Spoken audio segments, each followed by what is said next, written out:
The elegant ballroom of a luxury charity hotel in Charleston, South Carolina, fell into complete silence the moment 6-year-old Grace Harper pushed herself away from her pink wheelchair.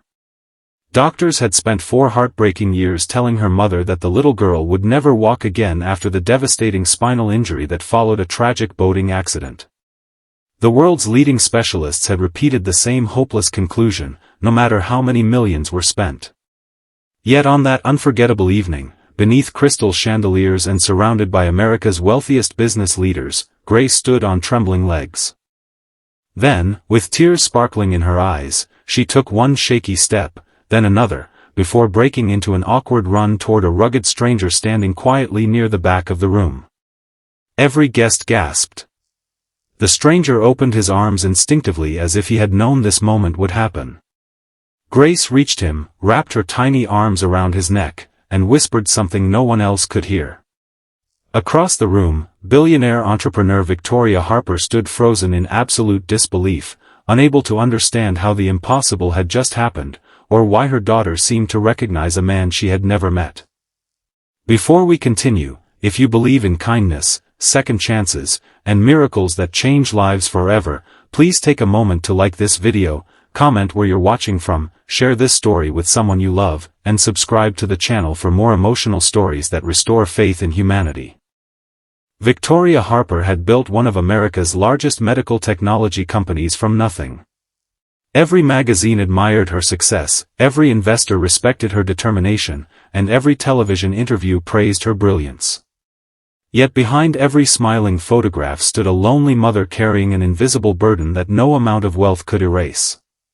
Her husband, Michael Harper, had died protecting Grace during the terrible boating accident on Lake Murray several years earlier. Victoria survived with minor injuries, but Grace suffered severe spinal trauma that left her unable to move her legs. Since that devastating day, Victoria devoted every dollar and every waking hour to finding a cure. She flew across the United States meeting specialists in Boston, Houston, Baltimore, and Los Angeles. She funded experimental research, supported rehabilitation hospitals, and donated millions to children's medical charities. Despite every effort, Grace remained confined to a wheelchair while Victoria silently blamed herself every single night. Grace, however, possessed a heart untouched by bitterness. She smiled at hospital nurses, encouraged other children during therapy sessions, and often comforted adults instead of asking for comfort herself. She believed every person entered someone's life for a reason. Whenever Victoria apologized for not finding the miracle they desperately wanted, Grace simply squeezed her mother's hand and smiled with remarkable peace. That quiet faith became the only light keeping Victoria from completely losing hope. The annual Harper Children's Foundation Gala became Victoria's most important event every year. The charity raised millions for disabled children across America, bringing together wealthy donors, doctors, veterans, and volunteers. Victoria insisted that every guest be treated equally regardless of status. Unknown to her, one volunteer had quietly arrived without any interest in luxury or recognition. His name was Jacob Carter. Jacob appeared ordinary. He wore simple clothes, avoided attention, and spent most of the evening helping elderly guests find their seats, carrying heavy equipment, and assisting catering staff. Few people knew he was raising his 8-year-old son, Noah, alone after losing his wife to cancer 3 years earlier. Even fewer knew that Jacob had once served with distinction as a United States Navy SEAL. After years of dangerous overseas missions, he had returned home carrying invisible emotional scars that fame could never heal. He never mentioned his military past because he believed true service required no applause. As Jacob helped organize wheelchairs near the ballroom entrance, Grace suddenly noticed him from across the room. Something inside her stirred with overwhelming emotion. She had never seen his face before, yet she felt strangely safe. Without understanding why, she slowly stood from her wheelchair. Every muscle shook from years of weakness, but she kept moving. Physical therapists who had worked with her for years watched in stunned silence. Victoria turned just in time to see her daughter taking uncertain steps toward the stranger. Grace stumbled several times before Jacob instinctively knelt and opened his arms. She collapsed into his embrace, laughing through joyful tears. The room erupted into emotional applause while Victoria rushed toward them, overwhelmed with confusion and fear. Doctors immediately examined Grace. They struggled to explain what they had witnessed. Her muscles, weakened by years of limited movement, somehow responded with strength they had never previously demonstrated. Some called it adrenaline. Others suggested an extraordinary neurological response triggered by intense emotion. No one could offer a complete explanation. Victoria thanked Jacob repeatedly, although neither of them understood why Grace had chosen him. Over the following weeks, Grace asked to see Jacob again. Victoria arranged several visits, believing the emotional connection might encourage her daughter's rehabilitation. Jacob spent time telling stories about courage, resilience, teamwork, and hope without ever mentioning his military background.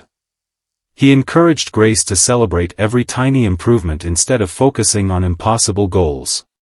Each therapy session became less frightening because Jacob transformed difficult exercises into adventures filled with imagination and laughter. Remarkably, Grace's recovery accelerated. She gradually learned to balance, stand longer, and eventually walk short distances using supportive braces. Her doctors admitted they had rarely witnessed such determined progress. One afternoon, Victoria accidentally discovered Jacob's military records after speaking with another veteran attending one of Grace's therapy events. She learned about missions that remained partially classified, medals for extraordinary bravery, and multiple rescues of civilians during overseas operations. Even after surviving life-threatening injuries himself, Jacob had repeatedly volunteered to protect others. Victoria finally understood why Jacob carried himself with such quiet confidence. His greatest strength had never been physical courage.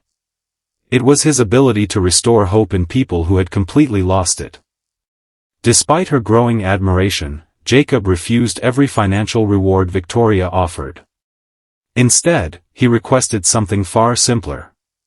He asked whether unused land owned by the Harper Foundation could become a rehabilitation camp where wounded veterans and disabled children could recover together through outdoor activities, mentorship, and friendship. He believed both groups understood pain, perseverance, and the courage required to begin again. Victoria immediately approved the project. Construction began outside Charleston several months later. Veterans volunteered alongside engineers, therapists, local families, and corporate employees. The project became far more than another charity. It became a community united by compassion instead of wealth. Grace became the camp's brightest symbol of hope. Every morning she practiced walking beside children who faced their own physical challenges. Whenever someone wanted to quit, Grace reminded them that miracles rarely arrived all at once.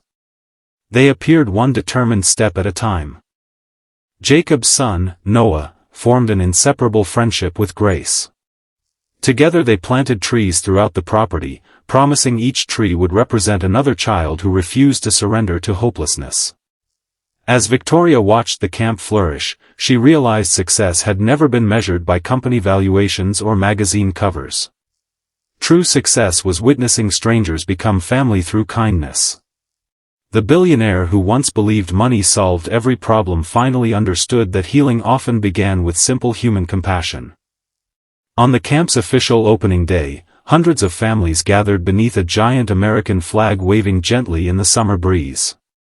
Veterans stood proudly beside children using wheelchairs, walkers, prosthetic limbs, and supportive braces. Grace walked onto the stage completely unaided. Her steps remained careful, but each one represented years of determination. Victoria looked toward Jacob with grateful tears. She knew her daughter still faced challenges ahead, yet something even greater than physical recovery had already occurred. Grace had rediscovered hope, and in doing so, had inspired countless others across the country. Jacob quietly slipped away before the celebration ended, preferring to let the children enjoy the spotlight. That simple act perfectly reflected the man he had always been. Long before anyone learned he was a hidden Navy SEAL, he had already proven himself to be a genuine hero, not because of battles fought overseas, but because he chose every day to help broken hearts believe again. If this story touched your heart, please support the channel by liking this video, sharing it with your friends and family, and subscribing for more inspiring stories that remind us goodness still exists in the world. Speech balloon special request: before you leave, please comment with the words, "Never lose hope," if you believe one act of kindness can change someone's life forever. Sometimes the greatest miracles are not explained by science or wealth. They begin when one compassionate soul appears exactly when another has almost given up. Grace's first steps amazed the world, but the real miracle was that one hidden hero taught an entire community that courage, love, and selfless service never stop changing lives. And that is a legacy far more valuable than any fortune.